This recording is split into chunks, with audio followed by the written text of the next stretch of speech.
सावन भदौआ क नीति आन्हियरिया हो नीति आन्हियरिया। पैसा सुभे जई कजरी खेलन रे सांवरिया। पैसा सुभे जई कजरी खेलन रे सांवरिया। सावन भदौआ क नीति आन्हियरिया रे नीति आन्हियरिया। पैसा सुभे जई कजरी खेलन रे सांवरिया। पैसा सुभे जई कजरी खेलन रे सांवरिया।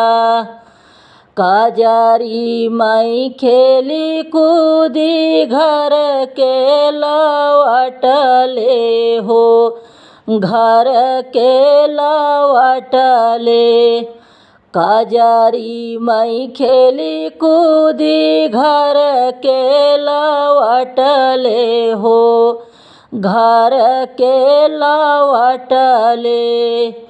पैस्वामी हानई बजड़ी के वड़ रे सांवलिया। पैस्वामी हानई बजड़ी के वड़ रे सांवलिया। खोल खोल रजवा रे बजड़ी के वड़िया रे बजड़ी के वड़िया। खोल खोल रजवा रे बजड़ी के वड़िया रे बजड़ी के वड़िया। ओसिया न भीगई लंबी के सरे सांवलिया। पैयोसिया न भीगई लंबी के सरे सांवलिया। कैसे के खोली धान बजड़ी के वड़िया हो बजड़ी के वड़िया। कैसे के खोली धान बजड़ी के वड़िया हो बजड़ी के वड़िया। पै तोहरे दारे सुतई सवत्यू तोहर रे सांवरिया। पै तोहरे दार सुतई सवत्यू तोहर रे सांवलिया।